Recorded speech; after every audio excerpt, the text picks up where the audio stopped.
My name is Emily Cooper and I am an artist in Cincinnati, Ohio. I'm a relief printmaker, so I use linoleum block and wood block, and I carve out the negative space of the image and then print from that.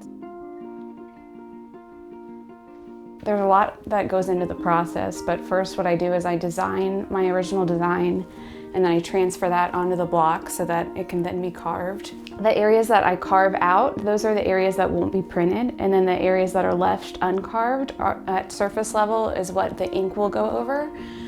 So once I'm finished carving out all of the background areas that I don't want to print, I use a brayer, which is an ink roller, and ink up the block.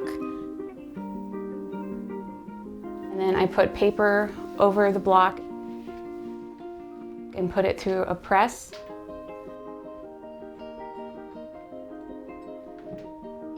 Getting into the art form started when I was in high school. My high school art teacher is the first person that introduced me to printmaking. And during a class period, we all got linoleum blocks and got to carve them. I really remember enjoying it, and it was a very simple design that I did, but I enjoyed it a lot.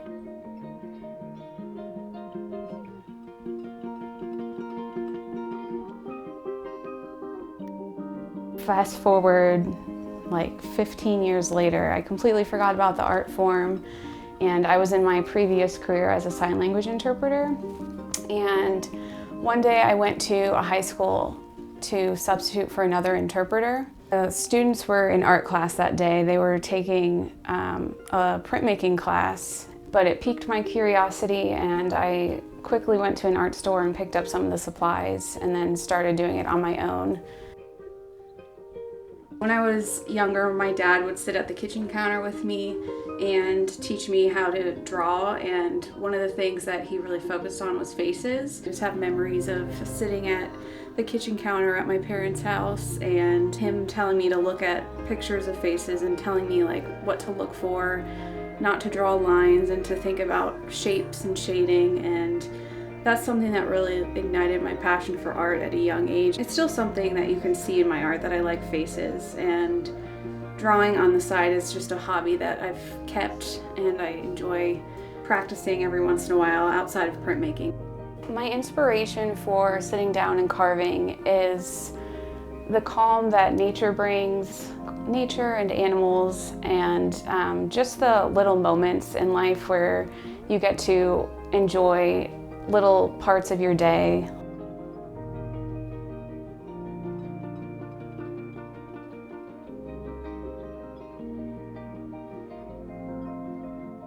Like maybe pouring a cup of tea, or seeing like birds pass outside your window. The world right now can be a lot if you watch the news or look on social media. Sit down and make something that I think will hopefully make other people feel calm too.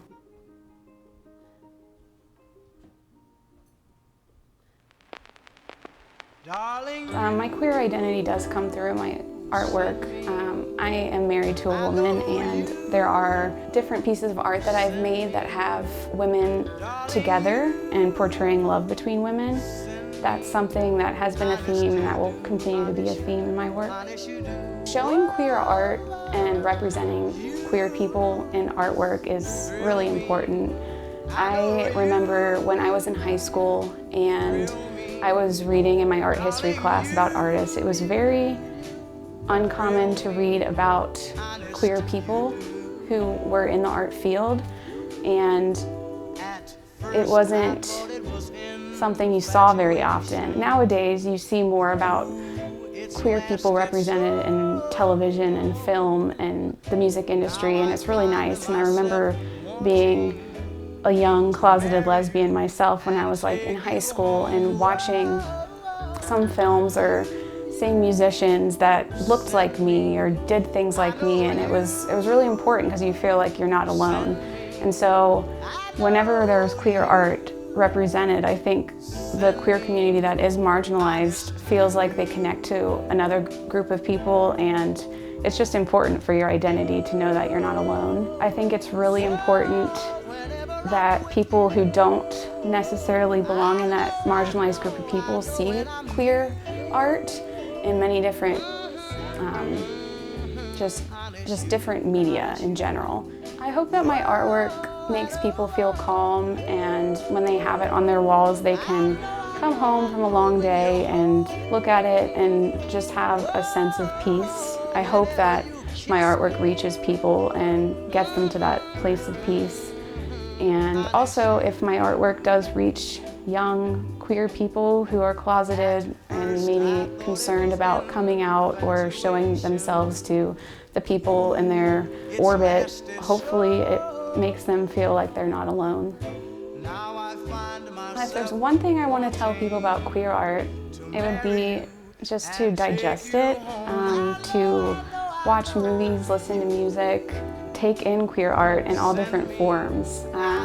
It's so important, and I think that if there is someone who doesn't understand the queer community or any group of marginalized people, I think it's most important for them to absorb queer art or whatever the marginalized group is, whether it's a religious group that you don't understand, or the deaf and hard of hearing community, or a certain group of people of color that you just don't understand their perspective. Just absorb their art.